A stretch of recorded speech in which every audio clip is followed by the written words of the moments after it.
Осыдан 2 жыл бұрын Мұғалжар ауданы Жағабұлақ ауылында майдангерлерге ескерткіш тақта орнатылды. Осы игі істің басы қасында Талғат ағамыз өте ішіп, майдангерлердің ұрпақтарының қаржысымен осы тақтаны орнатқан болатын. Ассалаумағалейкум ағайын.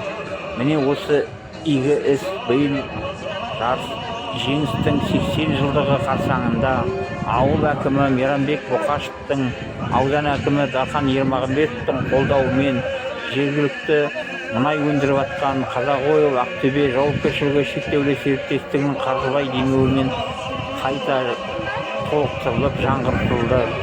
Осы шараның бітуі қарсаңында 6 май күні Жағабұлақ ауылында үлкен мәдени спорттық шаралар болды. Міне осы үлкен шаруаны аяқтағаннан кейін Талғат ағамыз 9 май күні әкесі Өтешев Ғайнеденнің құрметіне бәрімізге, ауыл тұрғындарының көбіне ұстаз болған кісі биыл 100-ге толады екен. Сол мерейтойының қарсаңында Жағабұлақ ауылында үлкен, өзінің шаңырағында үлкен ас берді. Міне содан кейбір көріністер. Ағайдың өзі тұрған өз шаңырағында өткен ас әуелі Жағабұлақ ауылындағы жастар саябағында жан-жақтан келген қонақтар кездесіп, ескерткішке гүл шоқтарын қойып, соғыс жылдарында айтылған өлеңдерді тыңдап, жан-жақтан келген ағайын тума, таныс адамдар кездесіп бір-бірімен. Содан кейін бүгінгі күнде сондай бір күннің бірі, ерекшелігі биылғы жылы әкемізге 100 жыл толып жатыр. Туғанына 100 жыл толғанда қыркүйек айында толады.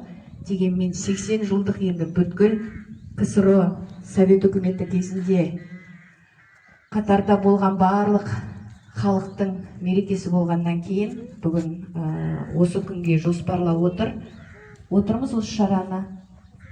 Біріншіден әкемізге 100 жыл, екіншіден ұлы жеңістің, ұлы отан соғысының аяқталғаны, ұлы жеңістің 80 жылдығы, одан кейін осы жылы әкеміздің о дүниелік болғанына 30 жыл толып отыр. Соған байланысты біз осындай шара ұйымдастырып жатырмыз. Бірақ біз мына жерден ұлы отан соғысына 1941-45 жылдарда ұлы отан соғысында ерлік жасаған, отанымызды қорғаған мына қаншама азаматтардың есімдері тұр.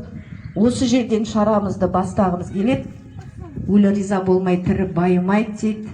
Бұл жердің барлығы осы топырақтың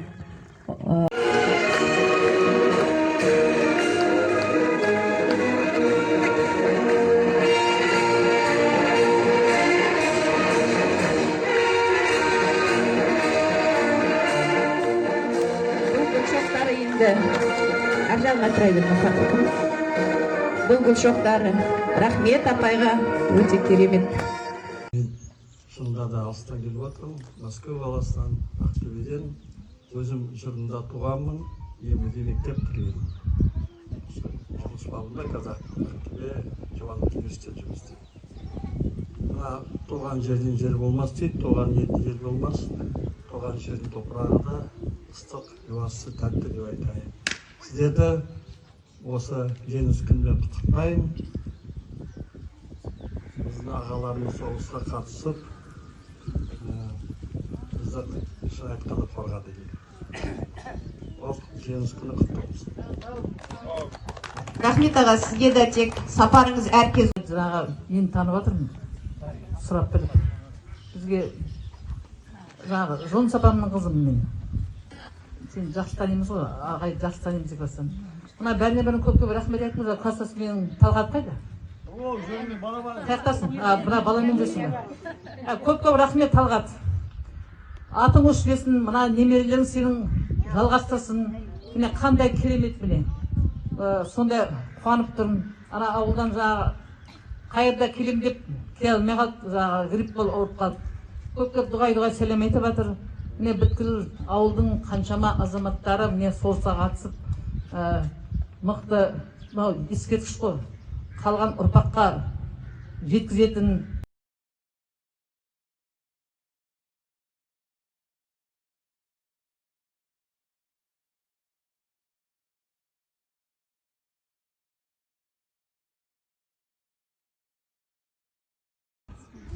Құрметті мына Жағалбақ тұрғындары, Сағаның жігіттері бар, азаматшалары бар. Ал енді баршаңызға мына аталарымыздың, әкелеріміздің ұлы мерекесі, мына жеңіс күні құтты болсын бәріңізге. Отбасыларыңа амандық берсін, елдеріңе саулық берсін, ұрпақтарына. Сол, енді мен өзім мына Қожасайдан келіп тұрмын, жаңағы мына кім айтып тұрған. Күнсая жаңағы жиенім, біз енді насихат пайдагерлеріміз. Менің әкемнің аты Ғайнеден, Шарипов Ғайнеден деген бар. Сол, мына Талғат, рахмет саған, бала-шағаның рахаты бол. Аға, екіншісі Ерболат аға. Ал енді екеуіңіз келе қойыңыздар осы жерге. Келіңіз. Айтады, бәрді айтады. Бұл жердегі айтылған әңгіме мүлдем бөлек, үйдегі дастархан басындағы әңгіме бұл. Асығатын ештеңе жоқ, бұл кісілер асыққан жоқ, 5 жыл жеңіс алып бергенде бізге. Сондықтан ал құрметті мына тумаларым, жерлестерім, мына Талғатқа рахмет айтайын деп едім. Мен Сауырқұлов әбенің баласымын. Сол мына дәстерім пенсионермін. Осы ауыл маған жаңа жылы өте жаңағы ауа райы басқаша, осы ауылға келгенде демалып қаламыз мықты. Мына Асылбек ағамыз келіп жатыр алыста. Мен де жол станциядан келіп жатыр. Қазір енді Ақтөбеде тұрамын енді. Сөйтіп. Мына жерде әкелеріміздің қосқан кеп, Талғат ағамыз бар, осы жерде ветерандар несі бар. Қолбасшы Райымқұл, Сабырқұл Әли. Сол жаңадан қосқан екен. Рахмет, басшы болып, Талғат ағамыз қосқан екен. Бәріңізге де келешекте жақсы өмір, жақсы тіршілік, біршілік. Әумин. Ассалаумағалейкум көпшілік, ауылдастар. Мынау бүгін жеңіс күні деп жатырмыз. Жеңіс күні қазіргі тілмен айтсақ, екінші дүниежүзілік соғыстың аяқталған күні. Енді ол көптеген адамдар сол соғыстан оралмады. Біздің жаңа жол колхозынан кеткен әрбір 10 адамның 3-еуі 4-еуі алмаған. Олар қанша көтерілмей қалған шаңырақ, өлмей қалған ұрпақ, содан аман есен келіп, әкелеріміз, нағашыларымыз, аталарымыз өмір сүрді, ұрпақ өрбітті, әр салада жұмыс істеді. Ауыл шаруашылығында ұстаздық болды. Осы Ғайнеден ағайдың тәрбиесін көрдік. Мектепте, интернатта аға есебінде, педагог есебінде тәрбие берді. Демалыс күндері барып, әжеміздің күрең шайын ішіп, сол үйде телевизор қарап, қонып қалатын едік. Осы отырған баршасымен бірге өсті.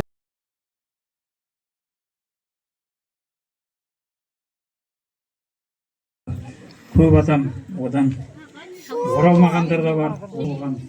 Осы жыл 100-ге толады екен. 80 жылдыққа байланысты өзінің өсіп өнген өзінің шаңырағында осындай басқосу ұйымдастырып жатыр. Соны қазір осы жерде ауылымыздың ақсақалы, Ғазиз ақсақал айтып берсін. Енді осы ауылдың үлкені, содан кейін имамымыз Құран бағыштайды. Әр жақта сосын әркім өзінің көргенін айтады. Ал ақсақал